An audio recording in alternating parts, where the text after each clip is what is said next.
नमस्कार दोस्तों। तो चलिए स्टार्ट करते हैं। लास्ट क्लास में हमने क्वेश्चन 6 तक कर लिए थे और उसमें क्या क्या सीखा था मैंने सारा आपको बता दिया था। ठीक है, आज एक नया टॉपिक आएगा जिसका नाम है equation of line. Equation of line हमें कुछ पॉइंट दिए होंगे, कोई स्लोप दिया होगा, ठीक है, और उससे हमें क्या बनानी है, इक्वेशन ऑफ लाइन बनानी है। ठीक है, तो इक्वेशन ऑफ लाइन का जो फॉर्मूला आता है वो होता है y माइनस में y1 is equal to m x minus y minus में y1 is equal to m into में x माइनस में x1। क्लियर? तो जब भी इक्वेशन ऑफ लाइन कहेगा हमें निकालने के लिए, हमें यही फॉर्मूला यूज करना है, सिर्फ यही फॉर्मूला यूज करना है। और आपको ये ना टिप्स पे रटा होना चाहिए। y माइनस में y1, देखिए यहां पर y2 नहीं है, यहां पर क्या है, y1 है। m इंटू में x माइनस में x1, यहां पर x2 नहीं है, क्या है, x है। और जहां m का क्या मतलब हुआ, स्लोप, शुरू से करते आए, लास्ट क्लास में भी किया था। m का क्या मतलब हुआ, स्लोप। और जो ये x1 और y1 है, देखिए ये जो y है और x है, ये तो फॉर्मूले में ही है। ठीक है, ये तो क्या है, फॉर्मूले में ही है। उसके अलावा जो दूसरी चीज बची वो क्या बची, y1 और x1। जहां y1 या कहें हम x1 और y1 क्या है, कोऑर्डिनेट्स हैं, कोऑर्डिनेट्स। ठीक है, जैसे कैसे कोऑर्डिनेट्स कैसे समझाऊं, जैसे मान लीजिए हमने लास्ट क्लास में स्लोप निकालने सीखे थे पॉइंट्स के। जैसे हमें पॉइंट्स दिए होते थे 2, 4, 6, 8। ठीक है, और हमने कहा था कि इनसे क्या निकाले, स्लोप निकाले, यानी y2 minus y1, x2 minus x1। ठीक है, तो ये क्या था, x1, ये क्या था, y1, ये क्या था, x2, ये क्या था, y2। जब भी इक्वेशन ऑफ लाइन बनानी है तो हमें x1 और y1 ही की जरूरत है। देखिए यहाँ पे y1 है, यहाँ पर x1 है, x2 और y2 की जरूरत नहीं है। ठीक है, इनकी जरूरत क्या पड़ती है, स्लोप निकालने में। और कैसे निकालते थे, y2 माइनस y1। तो ये जो x1 है, y1 है, x2 है, y2 है, ये क्या है, ये क्या है, कोऑर्डिनेट्स है ना, ये क्या है, कोऑर्डिनेट है। ठीक है, ये क्या है, कोऑर्डिनेट्स। ठीक है, तो अब इसको सोल्व करके जो भी इक्वेशन बनेगी वो क्या कहलाएगी, हमारी इक्वेशन ऑफ लाइन। ठीक है, और वो इक्वेशन किस फॉर्म में बनेगी, वो इक्वेशन किस फॉर्म में बनेगी, वो बनेगी ax प्लस में by प्लस में c इज इक्वल टू 0। यही बनेगी इक्वेशन। और इक्वेशन क्या होती है, यही होती है हमारी इक्वेशन। क्लियर? एक दो क्वेश्चन करते हैं, उससे आपको पूरा क्लियर हो जाएगा। जैसे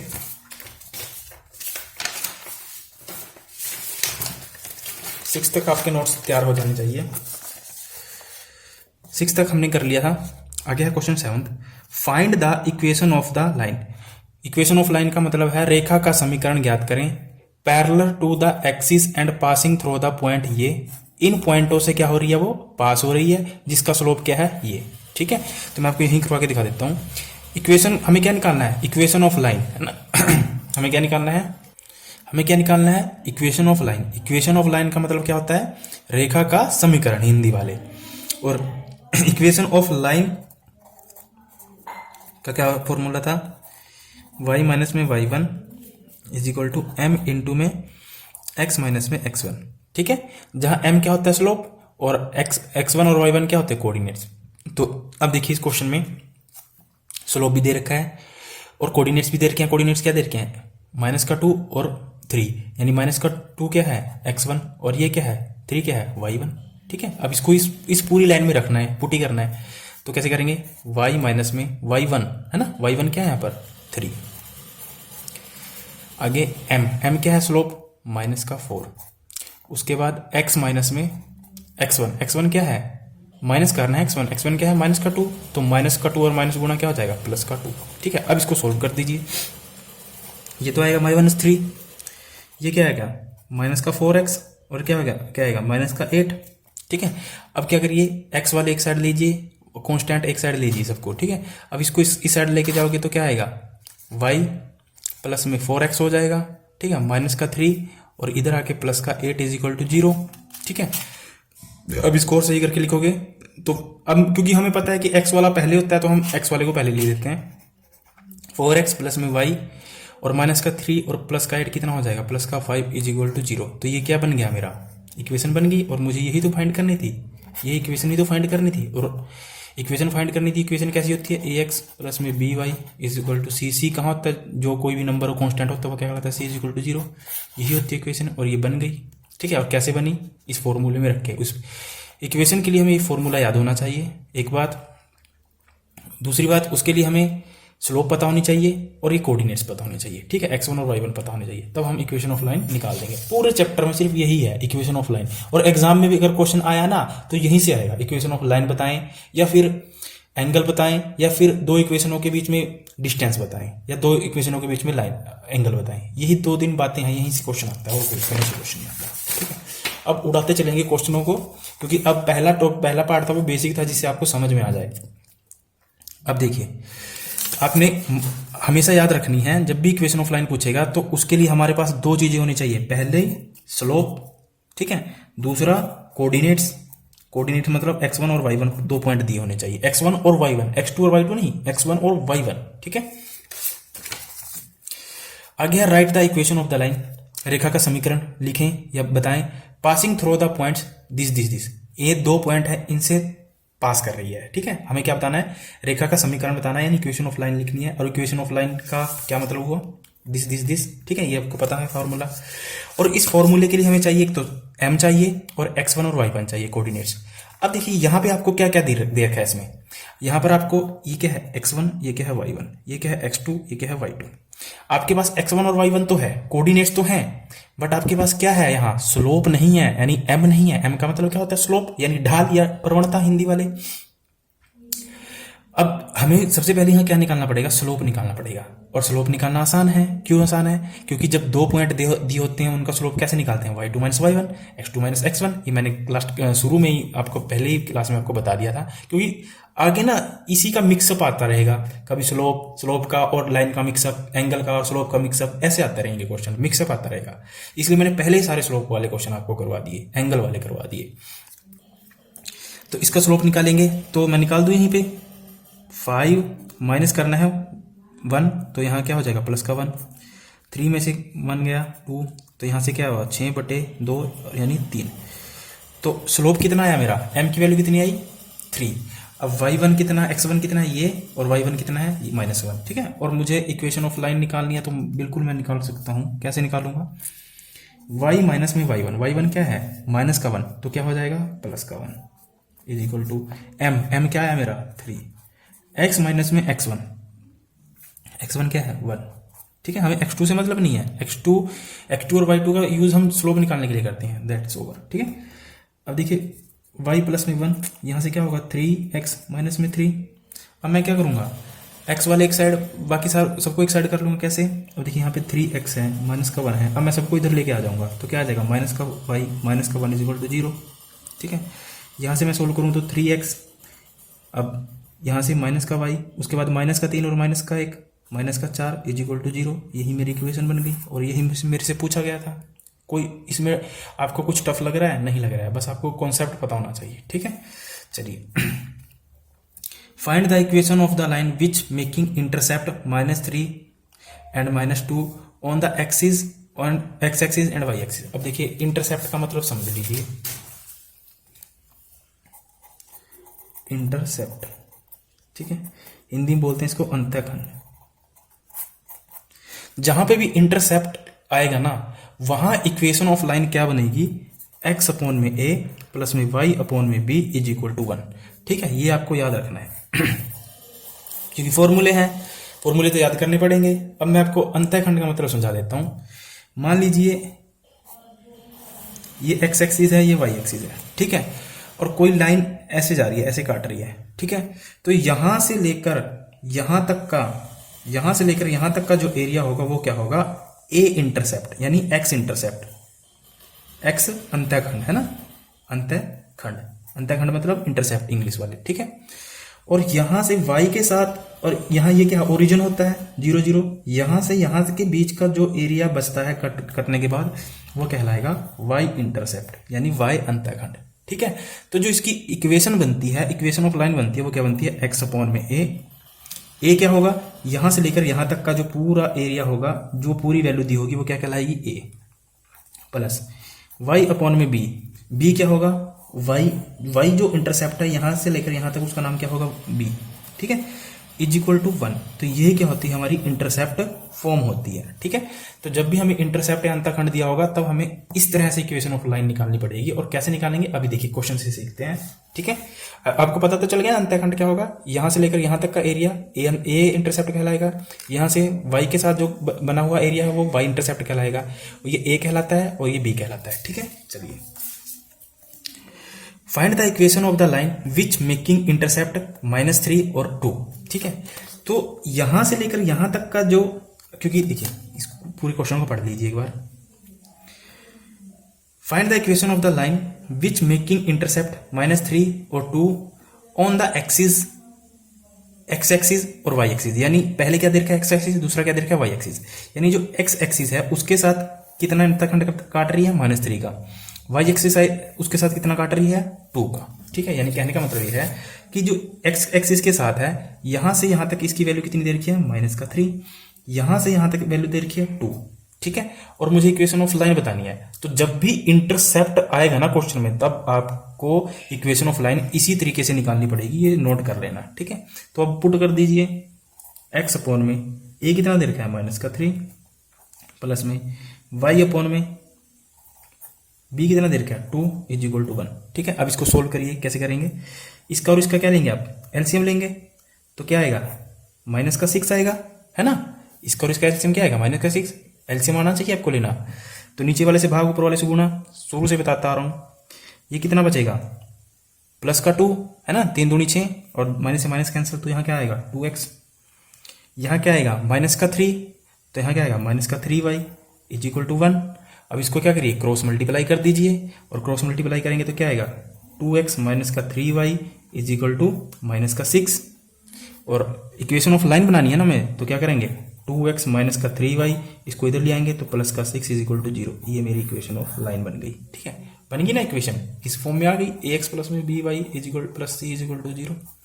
अब बीच में माइनस प्लस को हो सकता है कुछ भी हो, क्यों, क्योंकि हमें क्वेश्चन पे डिपेंड करता है। ठीक है, तो अपनी याद रखनी है कि बात, जब भी अंतःखंड आ गया ना क्वेश्चन में और इक्वेशन ऑफ लाइन पूछेगा, इंटरसेप्ट आ गया और इक्वेशन ऑफ लाइन पूछेगा, तब हमें यही फॉर्मूला यूज करना है। ठीक है, यही फॉर्मूला यूज करना है और दूसरा फॉर्मूला यूज नहीं करना है। इसी से हम इंटरसेप्ट निकालेंगे। ठीक है, चलिए तो ये क्वेश्चन भी आपका बन गया। Find the equation of the line passing through the point -4 और 3 और स्लोप ये है। बिल्कुल इजी है, इक्वेशन ऑफ लाइन बतानी है, यानी रेखा का क्या करना है, समीकरण बताना है। और रेखा का जब समीकरण बताना है, यहाँ कोई इंटरसेप्ट नहीं लिखा हुआ, तो मुझे पता है कि मुझे कौन सा फॉर्मूला यूज करना है, ये y माइनस में y1 और m इंटू में x माइनस में x1। ठीक है, तो अब इसके लिए मुझे क्या चाहिए, एक तो मेरे को मैंने 2 चीजें बताई थी ना, एक तो मेरे पास स्लोप होने चाहिए, दूसरा कोऑर्डिनेट्स होने चाहिए। क्या मेरे पास दोनों चीजें हैं अवेलेबल, देखिए क्वेश्चन में।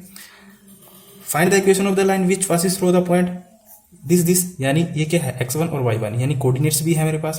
दैट स्लोप इज 1/2, यानी ये जो स्लोप है 1/2 क्या है, यानी m। तो मेरे को दोनों चीजें दे रखी हैं, दोनों ही चीजें दे रखी हैं, तो आराम से इक्वेशन ऑफ लाइन हम निकाल सकते हैं। आप खुद ट्राई करोगे या मैं करके दिखाऊं, चलो मैं करके दिखा देता हूं, कभी आपके मन में रहे कि नहीं करवाया। -4 और 3, क्योंकि जितना प्रैक्टिस करेंगे वो ज्यादा बेटर रहेगा। कोऑर्डिनेट्स क्या दे रखे हैं, -4 और 3।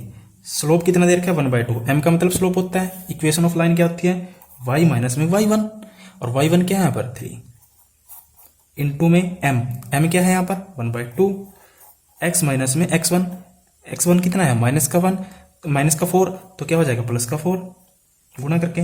अब देखिए, अब आपको लग रहा होगा 1/2 इसको सोल्व कैसे करें। अब देखिए जो ये 2 है ना, 2 की इधर मल्टीप्लाई कर दीजिए सारे में, तो क्या होगा 2y -6।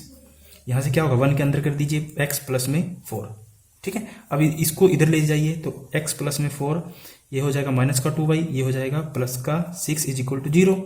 अब x वाले एक साइड कर लीजिए, y वाले एक साइड, x -2y और 6 और 4 10 इज इक्वल टू 0। ये मेरी इक्वेशन बन गई। मुझे इक्वेशन ऑफ लाइन ही बताना था, कोई दिक्कत नहीं है, बिल्कुल सिंपल है। जब भी बटे में होगा ना, मान लीजिए यहाँ 1/2 है, अगर यहाँ 3/2 होता तो 2 की इधर मल्टीप्लाई और 3 की इधर मल्टीप्लाई सारे में। ठीक है, बिल्कुल ईजी है, कोई दिक्कत वाली बात है नहीं। चलिए इसको भाई इंपॉर्टेंट लगाना है इस वाले क्वेश्चन को। Find the equation of the line which passes through 0 0, है ना, एंड स्लोप m। देखिए अब इक्वेशन ऑफ लाइन निकालनी है, मेरे पास कोऑर्डिनेट्स भी दे रखे हैं और मुझे स्लोप भी दे रखा है। स्लोप क्या दे दिया इसने, m दे दिया, और कोऑर्डिनेट्स क्या दे रखे हैं 0 0। अच्छा ये यहाँ ना ये 0 0 ना कह के ये ऐसे ही बोल सकता था ओरिजिन, ठीक है। ओरिजिन का मतलब क्या हुआ, ये जहां से ये वाला ये क्या है ओरिजिन। ओरिजिन पे क्या होता है एक्स भी 0 वाई भी 0 होता है ना, ये तो आपको पता होगा, एक्स भी 0 होता है वाई भी 0 होता है। पर मुझे 0 0 से क्या मतलब, मुझे तो कोऑर्डिनेट्स चाहिए ना, तो मुझे कोऑर्डिनेट्स मिल गए हैं 0 0 है और मुझे स्लोप भी पता है। तो मुझे मेरे पास कोऑर्डिनेट्स क्या है 0 0 और स्लोप क्या है यानी m क्या दे स्लोप क्या दे रखा है मेरे को m दे रखा है, ठीक है। तो इक्वेशन ऑफ लाइन क्या होगी y माइनस में y1, तो y1 क्या है यहाँ पर 0 is equal to m, slope क्या दे रखा है m और x माइनस में x1, x1 कितना दे रखा है 0। तो यहाँ से क्या आएगा y इज इक्वल टू यहाँ से m गुना x क्या आ जाएगा mx और इसको गुना करके तो 0 आएगा। तो यही क्या आ जाएगी मेरी equation of line y is equal to mx, ठीक है। y इज इक्वल टू क्या आएगा mx, ठीक है। तो इक्वेशन ऑफ लाइन ये शायद मेरे को लगता है ये क्वेश्चन ना ये क्वेश्चन आपका शायद क्लर्क में आया था, आई थिंक क्लर्क में आया था शायद। चलिए कहीं भी आया हो हमें क्या मतलब, तो क्वेश्चन ऐसे ही सोल्व होगा, ठीक है। तो इक्वेशन ऑफ लाइन क्या आई y is equal to mx, कैसे आई मैंने आपको बता दिया। Find the equation of the line through and inclined with the x axis and angle 75। अब देखिए इसमें ना एक झोल है, इक्वेशन ऑफ लाइन बताना है, ठीक है, रेखा का समीकरण बताना है। अब कैसे बताना है देखिए, इसमें ना कुछ नहीं है, सिर्फ कैलकुलेशन है और ये क्वेश्चन मैं करवाऊंगा नहीं, ये आपको खुद करना पड़ेगा। और इसको ना आप ऐसा करना, इस क्वेश्चन को सोल्व करके मेरे को बताना कि रेखा का समीकरण क्या, बस समीकरण बता देना, यानी इक्वेशन ऑफ लाइन बता देना क्या बनी है, क्योंकि इक्वेशन ऑफ लाइन ही पूछा है। अगर आपसे नहीं बनेगा ना तो मैं सोल्व करके आपको ग्रुप में डाल दूंगा, ठीक है। तो देखिए find the equation of the line throw this 2 और 2√3, ये मेरे को क्या दे रखे हैं कोऑर्डिनेट, यानी ये क्या दे रखा है x1, ये क्या दे रखा है y1। और इक्वेशन ऑफ लाइन निकालने के लिए मेरे को क्या चाहिए, मेरे को 2 चीजें चाहिए थी, एक तो कोऑर्डिनेट और एक स्लोप, है ना, एक स्लोप। तो यहां पर कोऑर्डिनेट्स तो दे रखे हैं, स्लोप नहीं अभी मेरे को पता। Incline the with the x axis and the angle is 75 degree, slope भी दे दिया। एंगल कितना दे रखा है 75 डिग्री, यानी स्लोप की मैंने बताया था ना जो एंगल होता है वो स्लोप ही होता है, ठीक है। तो मुझे थीटा कितना दे रखा है, थीटा कितना दे रखा है 75। और जब मैंने आपको शुरू में बताया था पहली क्लास में, अगर मुझे थीटा दे रखा हो और मुझे स्लोप निकालना हो तो मैं क्या करता हूँ tan थीटा कर देता हूँ 75 डिग्री, ठीक है। और अब याद रख लेना कि 75 डिग्री की जो वैल्यू होती है 2 + 2√3, ठीक है, 2 + 2√3। अब आपके पास सारी चीजें हैं, बस आपको सोल्व करना है, ठीक है। आपके पास थीटा स्लोप कितना आ गया 2 + 2√3, क्योंकि 75 डिग्री की वैल्यू होती है ये। उसके बाद आपके पास कोऑर्डिनेट क्या दे रखे हैं 2, कोऑर्डिनेट्स क्या दे रखे हैं आपके 2 और 2√3, ठीक है। ये आपके पास कोऑर्डिनेट्स दे रखे हैं, यानी ये x1 है ये y1 है, तो y माइनस में y1 यानी 2√3 इंटू में m क्या है आपका 2 + 2√3 इंटू में x माइनस में x1 कितना है 2, ठीक है। तो इसको आप सोल्व करना है, इस पहले पूरी इसकी गुणा इसके साथ, फिर इसकी इसके साथ, फिर कहीं पे कटिंग वटिंग होगी, ये खुद आपको करना है, ठीक है। इसको आप खुद सोल्व करें, क्योंकि मैं कराऊंगा तो समय लग जाएगा, आप कराएंगे आपको कॉन्फिडेंस भी आएगा। क्या है कैलकुलेशन ही तो है और कुछ नहीं है, ठीक है। ट्राई करिए, बनेगा आपसे, नहीं बनेगा तो मैं सोल्यूशन करवाऊंगा आपको। अब देखिए 13वां क्वेश्चन, ये भी बहुत अच्छा है। Find the equation of the line intercept the x axis at the distance 3 unit to the left of the origin with slope इतना, ठीक है। अब देखिए यहाँ ये इंटरसेप्ट नहीं है, आप इसको इंटरसेप्ट मत समझ लेना, इंटरसेक्ट वो क्या बोलते हैं अंतःखंड मत समझ लेना, ये इंटरसेक्ट है। इंटरसेक्ट का मतलब प्रतिच्छेद करती है, प्रतिच्छेद मतलब काटती है, ठीक है। मुझे इक्वेशन ऑफ लाइन बतानी है, रेखा का समीकरण बताना है जो x एक्सिस को 3 यूनिट डिस्टेंस पर काटती है, कहां ओरिजिन से लेफ्ट साइड। इस क्वेश्चन को पहले समझिए अच्छे से, अगर आपको समझ में आ रहा है ना तो लाइक कर देना, ठीक है, और इसको शेयर कर देना। देखिए ये x एक्सिस होता है, ये y एक्सिस, ये x डैश मतलब नेगेटिव, ये y डैश नेगेटिव, यहां तक आपको सब पता होगा। ये जो होता है इसको क्या बोलते हैं मूल बिंदु, मतलब ओरिजिन, ठीक है, ओरिजिन। इधर प्लस के होते हैं, इधर नेगेटिव होते हैं, इधर प्लस के होते हैं, इधर नेगेटिव होते हैं। अगर मैं यहां से इधर जाऊंगा तो मैं कहां जा रहा हूं, राइट की तरफ है ना, एक किधर जा रहा हूं, राइट की तरफ। अगर मैं यहां से इधर जाऊंगा तो कहां जा रहा हूं, लेफ्ट की तरफ, है ना। कहां जा रहा हूं, लेफ्ट की तरफ। अगर मान लीजिए यहां से x, यहां इस ओरिजिन से यहां पर 3 सेंटीमीटर पर कोई दूरी है, ठीक है, 3 सेंटीमीटर पर कोई दूरी है, तो उसके पॉइंट में कैसे लिखूंगा, यहां से लेकर अगर यहां से लेकर यहां तक की दूरी 3 सेंटीमीटर है, और उसके पॉइंट में कैसे लिखूंगा 3, क्योंकि पहले वाला क्या होता है x और दूसरे वाला y की वैल्यू क्या है यहाँ पर 0, तो ये कैसे लिखूंगा मैं 3 और 0। यहां से लेकर यहां तक अगर कोई दूरी 4 सेंटीमीटर है, ठीक है, तो मैं इसके कोऑर्डिनेट कैसे लिखूंगा, यहां पर यहां से x क्या है 0 और y की कितनी वैल्यू है 4, तो दूसरे वाला y होता है तो 0 और 4 लिखूंगा। ठीक है, यहां तक आपको समझ में आया कैसे, जब हम राइट जा रहे हैं। अब क्वेश्चन देखिए क्या कहता है, क्वेश्चन को पढ़िए।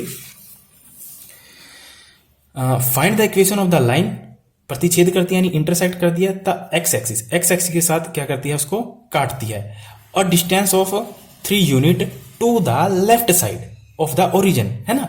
लेफ्ट का मतलब क्या होता है, बाईं तरफ, जैसे आपका बायां हाथ कौन सा है, लेफ्ट हाथ है ना, तो बाईं तरफ ओरिजिन से यानी मूल बिंदु से कहां तक काटती है, मूल बिंदु से लेफ्ट की तरफ 3 यूनिट काटती है। ठीक है, और जिसका स्लोप कितना दे रखा है -2, और उसकी क्या निकालनी है, इक्वेशन निकालनी है। अब देखिए इसको समझना, फिर आपको समझ में आएगा। ये एक्स एक्सिस, ये वाई एक्सिस, ये राइट की तरफ, ये लेफ्ट की तरफ। ठीक है, ये राइट है, ये लेफ्ट की तरफ। एक्स का अगर मैं यहां से इधर जाऊंगा एक्स की तरफ तो लेफ्ट, राइट, इधर जाऊंगा तो लेफ्ट। मुझे पता है इधर क्या होते हैं पॉजिटिव, इधर क्या होते हैं नेगेटिव। ठीक है, अब क्वेश्चन कह रहा है कि वो 3 यूनिट काट रही है ओरिजिन से बाईं तरफ, यानी बाईं का मतलब लेफ्ट की तरफ, बाईं तरफ काट रही है 3 यूनिट। तो इधर कहीं काट रही होगी ना 3 यूनिट, यहां पे काट रही होगी, यहां तो नहीं काट रही होगी। और जब मैं अगर यहां पे 3 यूनिट ले रहा हूं तो यहां कैसा लेना पड़ेगा 3 यूनिट, नेगेटिव, क्योंकि इधर क्या होते हैं नेगेटिव, इधर होते हैं पॉजिटिव। ठीक है, बट उसने क्वेश्चन में नहीं कहा कि नेगेटिव पॉजिटिव, उसने कहा कि 3 यूनिट काटती है बस। अब मुझे पता है कि ये ओरिजिन है, ओरिजिन से लेफ्ट की तरफ बोल रहा है क्वेश्चन में, तो लेफ्ट की तरफ तो नेगेटिव होते हैं ना, ठीक है, और राइट की तरफ पॉजिटिव होते हैं। और एक्स एक्सिस बोल रहा है, हम चल भी एक्स एक्सिस पे रहे हैं, कोई दिक्कत नहीं। ठीक है, तो यहां से जो कोऑर्डिनेट होंगे, कोऑर्डिनेट क्या आएंगे, एक्स कितना है -3, वाई कितना है 0, तो कोऑर्डिनेट्स भी आ गए। और मेरे को जो स्लोप दे रखा है क्वेश्चन में, स्लोप भी मेरे को दे रखा है, स्लोप देखिए क्या दे रखा है -2, स्लोप क्या दे रखा है -2। तो मेरे को तो नहीं लगता कि अब इक्वेशन ऑफ लाइन बनाना, रेखा का समीकरण बनाना आपके लिए मुश्किल होगा। ठीक है, तो y माइनस में y1 क्या है यहां पर 0, m -2, x माइनस में x1, तो x1 कितना है -3, तो माइनस गुणा माइनस +3। ठीक है, तो यहां से क्या आएगा y, यहां से क्या आएगा -2x, यहां से क्या आएगा -6। अब इधर लेके आइए इसको, y प्लस में 2x, इधर आएगा तो +6 = 0। इसको सही करके लिखिए, 2x प्लस में y प्लस में 6 = 0। तो ये आ गया मेरा इक्वेशन ऑफ लाइन। ठीक है, चीज को समझना, ठीक है, क्वेश्चन को समझना कि वो क्या पूछ रहा है। उसने कहा कि ओरिजिन से लेफ्ट की तरफ जाना है, एक्स एक्सिस 3 यूनिट काट रहा है, बट उसने कहा 3 यूनिट। अब बच्चे यहाँ गलती पता क्या करते हैं, यहाँ +3 ही ले लेते हैं और सारा क्वेश्चन गलत हो जाता है। ठीक है, एक छोटी सी मिस्टेक क्वेश्चन बंदे को आता क्वेश्चन गलत कर देगा। ठीक है, तो आपको समझ में आया मैंने माइनस क्यों लिया, क्योंकि हमें क्या बोला है क्वेश्चन में कि ओरिजिन से लेफ्ट की तरफ, और लेफ्ट की तरफ जाएंगे तो क्या होगा नेगेटिव होगा। चलिए इतना बन गया आपसे।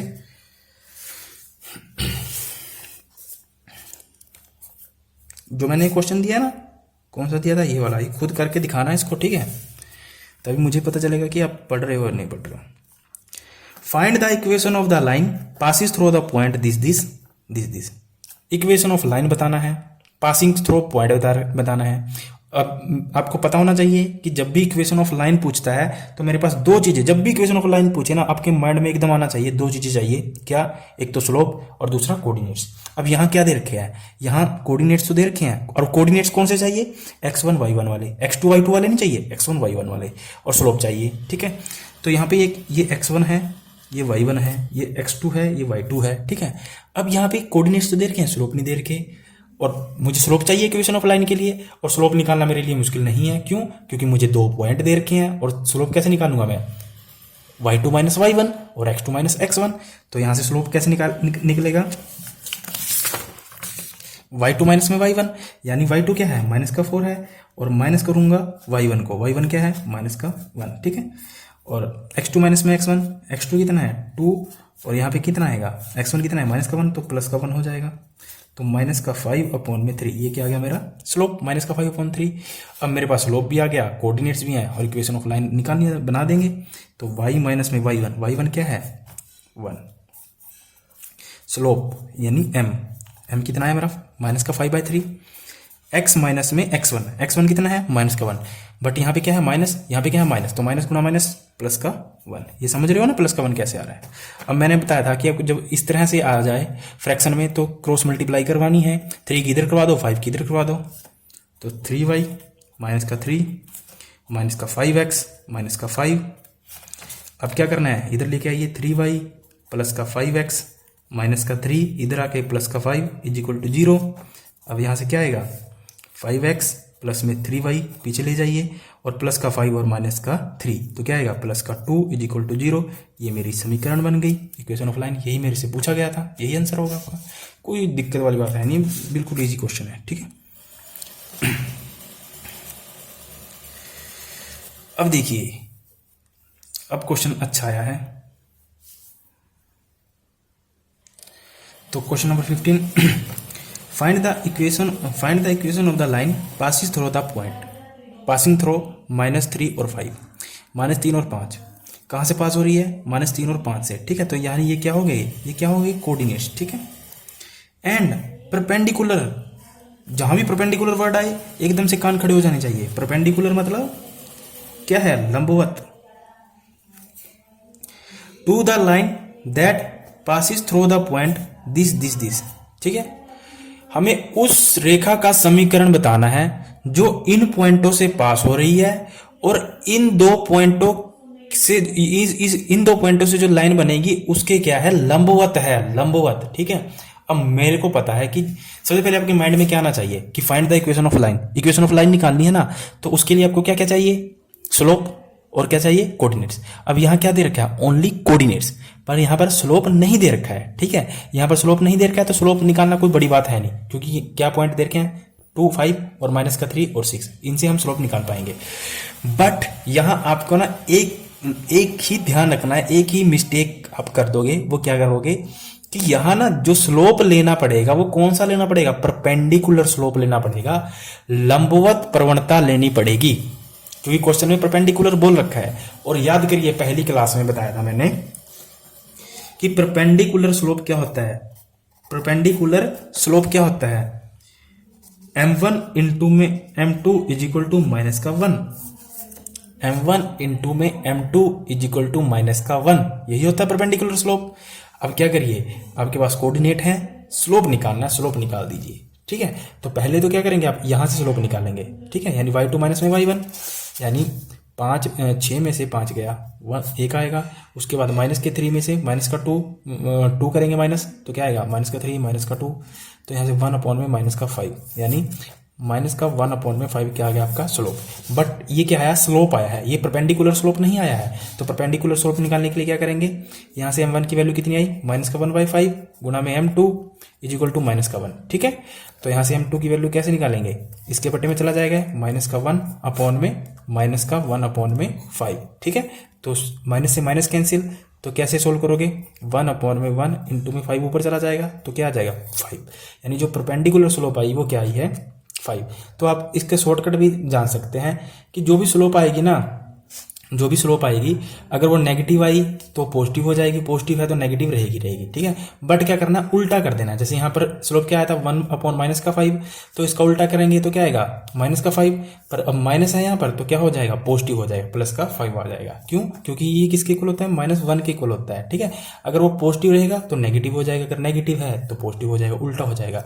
साइन भी उल्टे हो जाएंगे और वो खुद भी उल्टा हो जाएगा। अगर मान लीजिए यहाँ पर 5 होता, ओनली माइनस का 5 होता, ठीक है, यहाँ पे पहला स्लोप माइनस का 5 होता, तो वो क्या हो जाएगा, परपेंडिकुलर स्लोप क्या होगा उसका, माइनस का 1 माइनस का 5 यानी 1/5 हो जाएगा, यानी साइन भी चेंज हो जाएंगे और खुद भी उल्टा हो जाएगा, ठीक है। तो ये ध्यान रखना है। अगर मान लीजिए 3 होता है यहाँ पर ओनली, तो स्लोप क्या होगा, खुद तो उल्टा होगा और साइन भी उल्टा हो जाएगा, माइनस का 1/3, अगर -3 होता तो खुद तो उल्टा होगा, साथ में साइन भी उल्टे हो जाएंगे। यहाँ -3 है तो +3 आ जाएगा 1/3। ठीक है, तो यहाँ से जो परपेंडिकुलर स्लोप निकला वो कितना निकला 5। तो परपेंडिकुलर स्लोप भी निकल गया और मेरे को पॉइंट भी दे रखे हैं। पॉइंट क्या दे रखे हैं? पॉइंट क्या दे रखे हैं? -3 और 5, ये ब्रैकेट है। ठीक है, ये ब्रैकेट है -3 और 5, -3 और क्या है 5। तो अब मेरे को तो लगता नहीं इक्वेशन ऑफ लाइन निकालनी आपसे मुश्किल होगी। -3 और 5, तो y माइनस में y1 इंटू में स्लोप कितना आया 5 आया। परपेंडिकुलर स्लोप है ना, जब भी परपेंडिकुलर वर्ड आए ना लिखा हुआ तो उसमें परपेंडिकुलर स्लोप ही लेना है, बस याद रखना, लिख लेना इसको। x माइनस में x1, तो माइनस हो तो x माइनस में x1, यानी यहाँ पे माइनस है, यहाँ क्या हो जाएगा प्लस।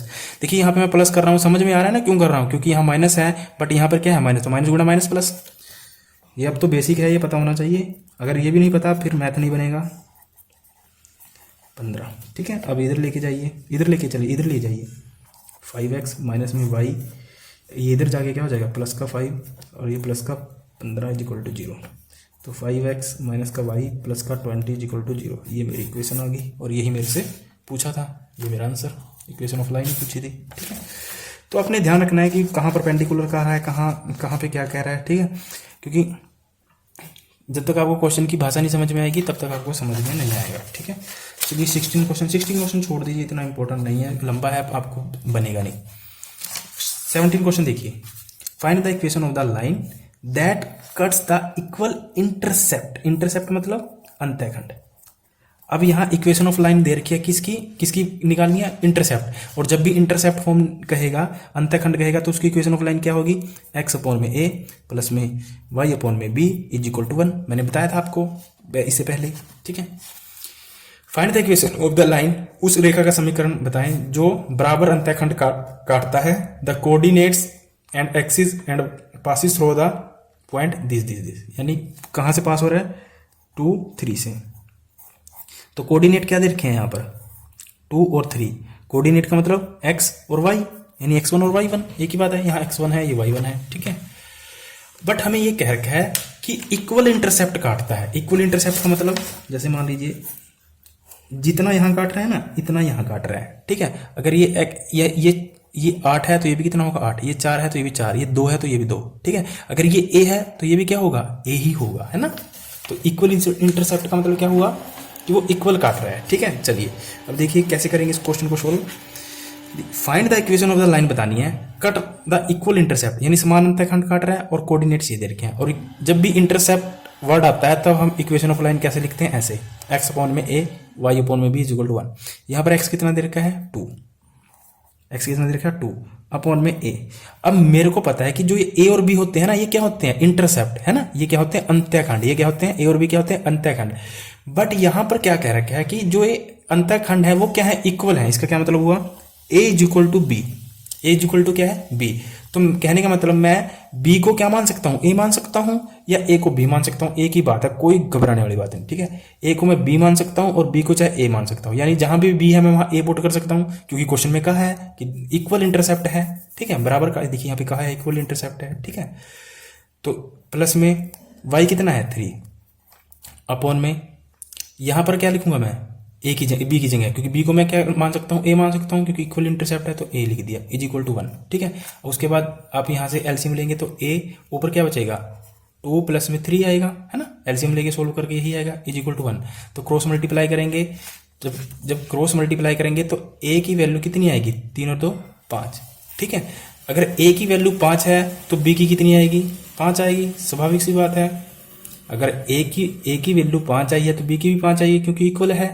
ठीक है, अब देखिए यहां तक तो आपको क्लियर होगा ना कि b की वैल्यू 5 क्यों आई? क्योंकि इक्वल इंटरसेप्ट था। ठीक है, और हमें क्या निकालना है? Find the equation of the line निकालनी है। और इक्वेशन ऑफ लाइन क्या होती है? x अपॉन ए y अपॉन b। ठीक है, तो यहां से x अपॉन में a कितना आया?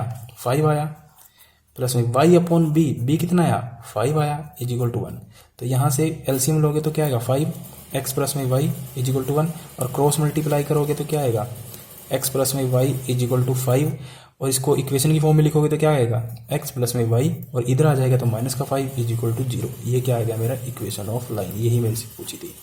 ये ना क्वेश्चन वेरी इंपॉर्टेंट है। ठीक है, वेरी इंपॉर्टेंट है। इस इंटरसेप्ट फॉर्म में ना क्वेश्चन आ सकता है। इक्वल इंटरसेप्ट अगर कोऑर्डिनेट्स दे रखा हो तो फिर तो कोई दिक्कत है ही नहीं। अगर मान लीजिए ए और बी की वैल्यू दे रखी होती तो कोई दिक्कत नहीं थी, ठीक है।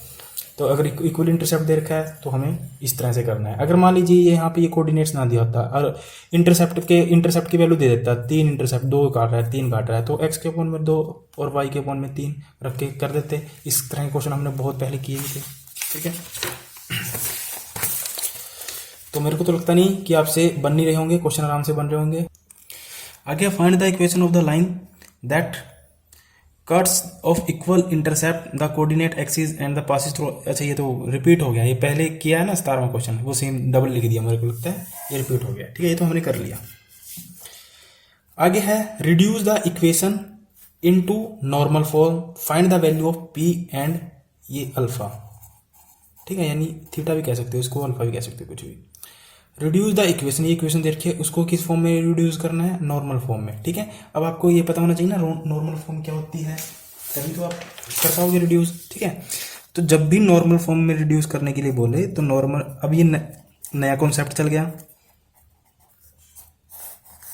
ठीक है। नॉर्मल फॉर्म क्या होती है, एक्स कोस थीटा प्लस में y sine theta is equal to p, ठीक है। ये क्या होती है, नॉर्मल फॉर्म।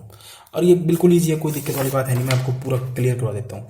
और मुझे क्या निकालना है, पी और थीटा की वैल्यू निकालनी है, यानी अल्फा की वैल्यू।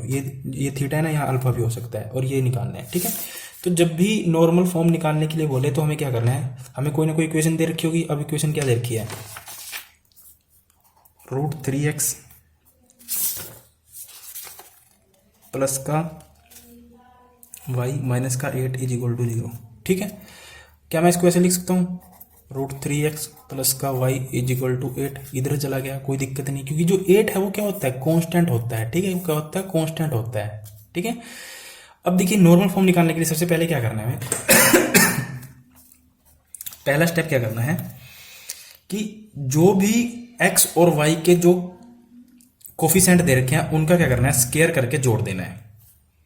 मैं पहला स्टेप लिख रहा हूं, जो भी x एंड y के गुणांक हैं, गुणांक मतलब कोफिशिएंट है, ठीक है, उनका स्क्वायर करके जोड़ देना है, ठीक है। और सबके ऊपर क्या कर देना है, अंडर रूट लगा देना है, सबके ऊपर क्या कर देना है, अंडर रूट लगा देना है। उसके बाद दूसरा स्टेप क्या करना है, जो भी इसको सोल्व करके आएगा, जैसे पहले स्टेप को हम, चलो पहले स्टेप को सोल्व कर लेते हैं। पहले मैंने क्या कहा है कि जो x और y के कोफिशिएंट हैं उनका स्क्वायर करके उनको आपस में जोड़ दिए और सबका अंडर रूट कर दीजिए। तो यहाँ x का कोफिशिएंट क्या है, √3, y का कोफिशिएंट क्या है, तो 1, ठीक है। तो √3 का स्क्वायर प्लस में 1 का स्क्वायर और सबका अंडर रूट, तो क्या आएगा, 3 प्लस में 1 is equal to √4 is equal to कितना आया, 2। तो जो ये वैल्यू आई है ना 2, जो भी वैल्यू आई है इससे क्या करना है, पूरी इक्वेशन को क्या करना है, डिवाइड करना है। इस 2 से क्या करना है, पूरी इक्वेशन को डिवाइड करना है, ठीक है। तो अब पूरी इक्वेशन को डिवाइड करेंगे तो यहाँ पे क्या आएगा, √3/2 x प्लस में यहाँ से क्या आएगा 1/2, एक्स वाई को छोड़ दीजिए, यहाँ से क्या आएगा 1/2, ठीक है, इज इक्वल टू ये यहाँ से क्या आएगा, पूरी को करना है ना, तो 8 को 2 से डिवाइड करेंगे तो क्या आएगा 4, ठीक है। तो जो तो बिना एक्स वाई की होती है, देखिए जैसे ये 3/2 था, ये x के साथ था, 1/2 यानी y के साथ था, और विदाउट एक्स वाई के क्या था, 8 था, है ना। तो जो विदाउट x के सोल्व करके आइए डिवाइड करके, ये तो क्या हो गया हमारा p, तो p की वैल्यू कितनी आ गई 4। उसके बाद हमें इस इक्वेशन में रख देना है इसको, और कुछ नहीं करना है, ठीक है। तो यहाँ से क्या आया, √3/2, x मतलब क्या है, √3/2 और cos थीटा। तो अब देखिए √3/2 कोस पे कहाँ पे होता है, ये भी आपको पता होना चाहिए, ठीक है। तभी तो थीटा की वैल्यू लिख पाओगे यहाँ पर, कितने पे होता है, 30 डिग्री पे। और 30 डिग्री का मतलब क्या होगा, π/6, है ना, एक ही बात है, या π/6, अब कुछ भी हो सकता है क्वेश्चन में। प्लस y कितना है, 1/2 साइन थीटा, और 1/2 साइन थीटा कितने पे होता है, 30 पे ही होता है, इज इक्वल टू p कितना है हमारा 4 आया। तो हमें p की वैल्यू निकालनी थी ना, तो p की वैल्यू कितनी आई 4, और थीटा की वैल्यू कितनी आई, यानी अल्फा की वैल्यू कितनी आई 30 डिग्री, यानी π/6, ठीक है। तो कोई भी कुछ भी पूछ सकता है, तो नॉर्मल फॉर्म में यही करना है आपको, ठीक है। जो भी कोफिशिएंट दे रखे हैं उसका स्क्वायर मारिए, उनको ऐड करिए, अंडर रूट कर दीजिए। जो भी वैल्यू आई उस वैल्यू से पूरी लाइन को डिवाइड कर दीजिए। तो जो विदाउट एक्स और वाई वाला कांस्टेंट है वो पी आ जाएगा, और जब डिवाइड करेंगे तो कोई ना कोई थीटा जरूर बनेगा। ठीक है, तो आई होप आपको ये समझ में आ जाना चाहिए। ठीक है, चलिए आगे।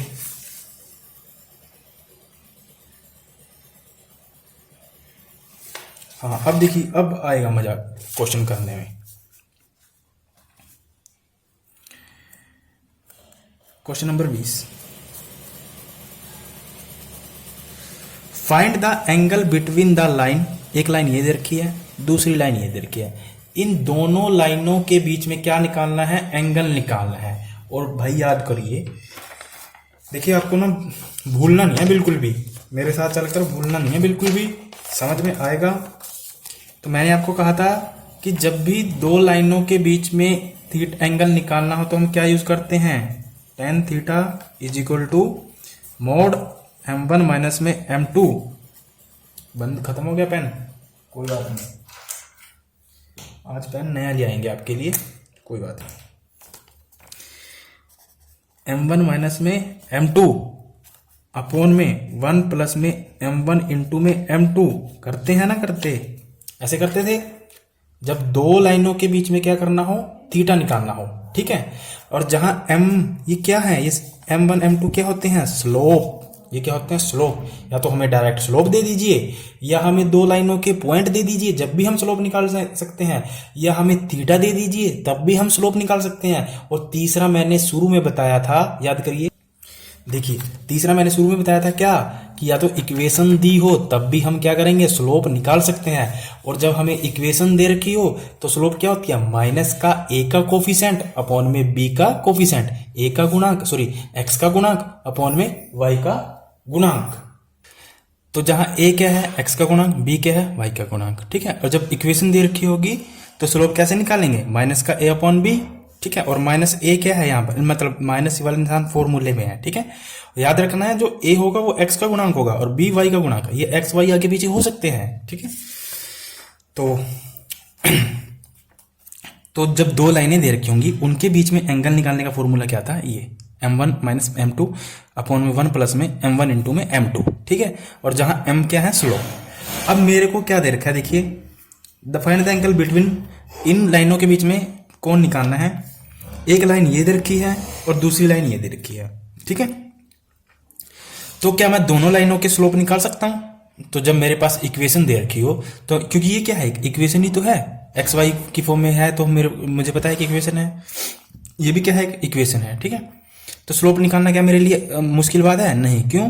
क्योंकि जब भी इक्वेशन दी होती है तो उसका स्लोप कैसे निकालते हैं हम? माइनस का ए अपॉन में बी, और ए क्या है? एक्स का गुणांक, बी क्या है? वाई का गुणांक। ठीक है, तो पहले वाले का स्लोप देखिए, तो ए माइनस का ए अपॉन बी, तो ए क्या होगा? एक्स का गुणांक। देखिए एक्स किसके साथ है? यहाँ पे √3x के साथ। ठीक है, तो यहाँ पर एक्स क्या होगा? माइनस का 3 हो जाएगा, है ना, क्योंकि माइनस का 3 है तो माइनस का 3 लेंगे। एक तो ये माइनस तो फॉर्मूले का, उसके बाद माइनस का 3 रूट अपॉन में बी। बी क्या है? बी का गुणांक, बी मतलब वाई का गुणांक, वाई क्या है? वाई के साथ कुछ नहीं है तो क्या लगाएंगे हम? 1। ठीक है, तो माइनस गुणा माइनस क्या हो जाएगा? प्लस, तो क्या आ जाएगा? √3। तो पहला स्लोप कितना आया? √3। कोई दिक्कत मेरे हिसाब से तो नहीं होनी चाहिए। ठीक है, अब देखिए दूसरा दूसरा स्लोप भी ऐसे निकाल लेंगे, माइनस ए अपॉन बी, सॉरी यहाँ से निकाल लेते हैं, माइनस का ए अपॉन बी। अब देखिए ए क्या होता है? एक्स का गुणांक, तो एक्स का गुणांक देखिए यहाँ पे क्या है? माइनस का 1, तो माइनस का 1 लगा दिया अपॉन में बी का गुणांक क्या है? बी क्या होता है? वाई का गुणांक, तो वाई का गुणांक क्या है यहाँ पर? √3, क्योंकि एक्स और वाई आगे पीछे लिखे जा सकते हैं। ठीक है, कभी इसको ए मान लो, इसको बी मान लो, तब गड़बड़ हो जाएगी और फिर सारा क्वेश्चन गलत हो जाएगा। इसीलिए मैं कहता हूँ एक पॉइंट को ध्यान से सुनना मेरे। तो बी क्या है? वाई का गुणांक यानी √3, तो माइनस गुणा माइनस प्लस, तो कितना आया? 1 अपॉन में √3। तो एक स्लोप मेरा ये आया, एक स्लोप ये आया। क्या अब मेरे लिए कोई मुश्किल है? अब तो मुझे इसी में रखना है ना। तो m1 कितना आया था? √3 माइनस ये कितना आया? 1/√3 अपॉन में 1 प्लस में √3 इंटू में 1/√3। ठीक है, यही है। अब देखिए इसको सोल्व करना कितना आसान है। कैसे करेंगे? यहाँ पे 1 है तो एलसीएम लेंगे, तो यहाँ पे क्या हो जाएगा? 3 माइनस में 1, है ना, अपॉन में √3 ठीक है, कैसे? क्योंकि √3 अब जब लोगे ना एलसीएम तो √3 एलसीएम आएगा, तो 1 से इसको डिवाइड करोगे तो √3, और √3 इंटू √3 3 हो जाएगा, माइनस में 1, यहाँ 1 आएगा। यहाँ से देखिए, यहाँ से ये कटा, ठीक है, यहाँ से ये कटा, तो यहाँ पे क्या बच गया? यहाँ पे 1 बचा और ये 1, तो क्या हो गया 2, तो यहाँ पे क्या बचा 2, इसके बटे में क्या मान लेंगे 1, ठीक है। तो इसको आप जब सही करके लिखोगे तो यहाँ क्या आएगा 2/√3, यहाँ पे क्या आया 2/1, तो इसको सही करके लिखोगे तो क्या आएगा 2/√3 इंटू में 1/2, ये 1 ऊपर चला जाएगा, 2 नीचे, 2 से 2 कैंसिल, तो क्या आया 1/√3। तो एंगल क्या आया हमारा इन दोनों के बीच में 1/√3, यानी tan थीटा कितना आया, tan थीटा कितना आया 1/√3। अब ना आपको जो ये 1/√3 है ना, ये आपको पता होना चाहिए tan की किस पे वैल्यू है, ये 60 पे है या 30 पे है, ठीक है, 90 पे या 45 पे है, ठीक है। तो जहाँ पे भी ये वैल्यू होगी वही क्या होगा आपका एंगल होगा, ठीक है। तो आपको ये तो आप निकाल लोगे ना, ये तो ट्रिग्नोमेट्री का क्वेश्चन है, ट्रिग्नोमेट्री का वो है। 1/√3 कहाँ होती है आपको पता होना चाहिए, ठीक है, मैं नहीं बताऊंगा अभी। चलिए, तो ये भी बन गया। अब 21वां क्वेश्चन देखिए,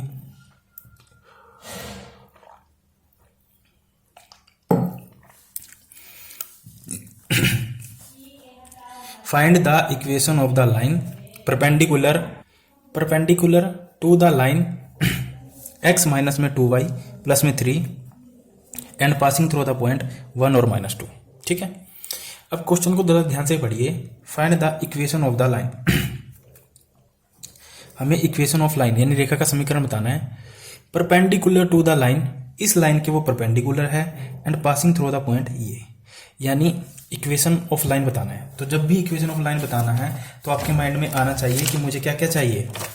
इक्वेशन ऑफ लाइन निकालने के लिए मेरे को क्या क्या चाहिए, एक तो स्लोप चाहिए, ठीक है, दूसरा क्या था कोऑर्डिनेट्स, ठीक है। तो यहाँ कोऑर्डिनेट्स तो दे रखे हैं, क्या दे रखा है, कोऑर्डिनेट्स क्या दे रखे हैं 1 और -2, यानी x1 y1 दे रखा है, बट यहाँ स्लोप नहीं दे रखा। और स्लोप निकाल सकते हैं हम कैसे, क्योंकि इक्वेशन दे रखी है।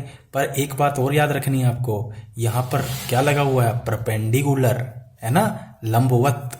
तो यहाँ से सारा क्वेश्चन चेंज हो जाता है। स्लोप तो निकालेंगे हम, और वो स्लोप कौन सी आएगी, लंबवत स्लोप निकालनी पड़ेगी, ठीक है। तो पहले हम ये इक्वेशन दे रखी ना, तो यहाँ से स्लोप निकालेंगे। तो इक्वेशन से स्लोप निकालना आसान है, माइनस का a/b, तो माइनस का a/b यानी a क्या है x का कोफिशिएंट 1, और b क्या है y का कोफिशिएंट, y का कोफिशिएंट क्या है -1 -2, तो यहाँ से क्या है -1/-2, तो कैंसिल होके 1/2, तो स्लोप क्या आया 1/2, ठीक है। बट ये क्या आया, स्लोप आया, पर परपेंडिकुलर स्लोप नहीं आया। परपेंडिकुलर स्लोप का क्या मतलब होता है, m1 इंटू में m2 इक्वल टू -1, यानी यहाँ से क्या है 1/2, और यहाँ से हम परपेंडिकुलर स्लोप निकालेंगे तो -1, ये क्या हो जाएगा, इसके जब इसके बटे में जाएगा तो ये ऊपर गुणा में आ जाएगा, तो ये क्या हो जाएगा -2। तो मैंने आपको बताया था ना कि जो स्लोप आती है वो एक तो क्या हो जाएगी, उल्टी हो जाएगी। तो 1/2 है तो परपेंडिकुलर स्लोप क्या होगी, इसकी उल्टी। तो 1/2 का उल्टा क्या होगा 2, इसको पलट दीजिए तो क्या आएगा, इसको जब पलटोगे तो 2/1 आएगा, तो मतलब 2। दूसरा, अगर ये पॉजिटिव है तो नेगेटिव हो जाएगा, अब ये पॉजिटिव है तो नेगेटिव हो जाएगा, तो क्या आ जाएगा -2। तो परपेंडिकुलर स्लोप क्या आई, देखिए यहाँ पे भी क्या आई थी -2। तो अब परपेंडिकुलर स्लोप भी आ गई आपके पास, पॉइंट भी है, इक्वेशन ऑफ लाइन निकाल दीजिए, आसान है। y माइनस में y1, y1 क्या है -2, तो क्या हो जाएगा +2। स्लोप क्या आया -2, x माइनस में x1, x1 कितना है 1। अब निकालिए इसको, y प्लस में 2 माइनस का 2x प्लस का 2 हो जाएगा, ठीक है। अब इधर आएगा तो क्या आएगा y प्लस में 2x, ठीक है, और प्लस का 2, इधर 2 आएगा, माइनस का 2 इक्वल टू 0, तो 2 2 कैंसिल, तो यहाँ से क्या आएगा 2x प्लस में y इक्वल टू 0। ये क्या आ गई मेरी इक्वेशन, यही कुछ पूछ रखा था। आपको छोटी छोटी बातों का याद रखना है। जहां परपेंडिकुलर दिखा ना तो आपके कान खड़े हो जाने चाहिए, भाई स्लोप तो निकलेगी कौन सी, परपेंडिकुलर स्लोप लेनी पड़ेगी। जहां इंटरसेप्ट आया तो इंटरसेप्ट में इक्वेशन ऑफ लाइन क्या बनती थी, x/a प्लस में y/b इक्वल टू 1, ये फॉर्म होनी चाहिए। सिंपल है, कोई दिक्कत वाली बात है, ठीक है। चलिए आगे एक नया कॉन्सेप्ट आता है, मैं आपको बता देता हूँ। मैंने आपको बताया था ना, इसमें कुल मिलाकर 7-8 कॉन्सेप्ट है और इन्हीं से क्वेश्चन आते हैं, ठीक है। अब देखिए मैं चलो बता देता हूँ, इसमें क्या होता है, देखिए डिस्टेंस निकालना, आगे आएगा डिस्टेंस निकालना।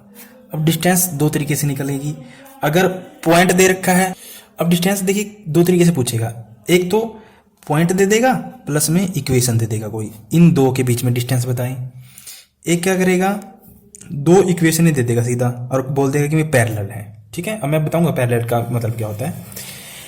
तो इनमें से क्या बोलेगा, इन दोनों के कि एक तो पॉइंट दे दिया, मान लीजिए 2 और 3 दे दिया, और एक इक्वेशन दे दी और कहा कि इन दोनों के बीच में डिस्टेंस बताएं। डिस्टेंस का मतलब क्या होता है, दूरी। ठीक है, दूरी बताएं। और दूसरा क्या बोल सकता है कि दो लाइनें पैरेलल हैं और इनके बीच में डिस्टेंस बताएं। ठीक है, इनके बीच में क्या बताएं, डिस्टेंस बताएं। अब देखिए कैसे करेंगे इसको सोल्व, जरा समझना।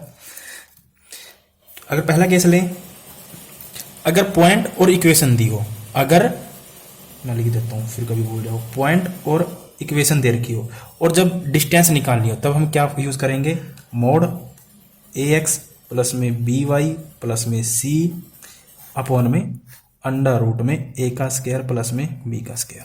क्लियर।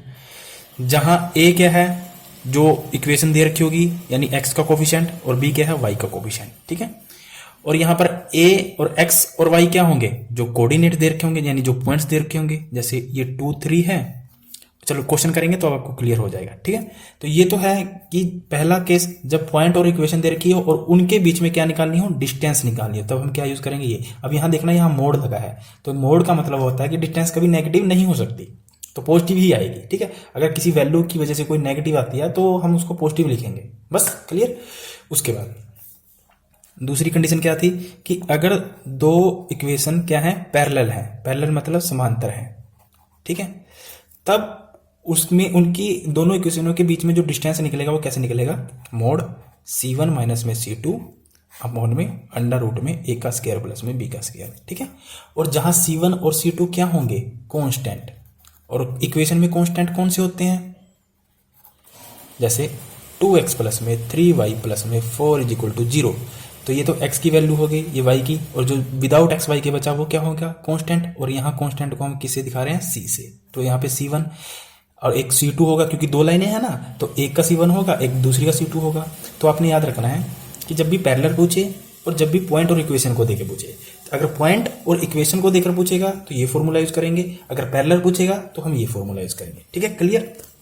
चलिए, एक बात याद रखना कि जो अगर दो इक्वेशनें पैरेलल होती है ना, तो उनकी स्लोप भी क्या होती है, इक्वल होती है। ठीक है, m1 is equal to m2 होती है, याद रखना। अगर क्योंकि दो पैरेलल का मतलब क्या होता है कि जो x और y है वो इक्वल होंगे, तभी तो स्लोप इक्वल होगी। क्योंकि देखिए, अगर मान लीजिए एक लाइन ये है x प्लस में 3y प्लस में 6 इज इक्वल टू 0, एक लाइन ये है, इक्वेशन मान लेते हैं 2x प्लस में 3y is equal to 10 is equal to 0। ठीक है, मैंने कहा कि अगर दो लाइनें पैरेलल हैं, ठीक है, तो उनकी स्लोप भी क्या होगी, इक्वल होगी। और पैरेलल लाइन का मतलब है कि ये वाला पार्ट ना दोनों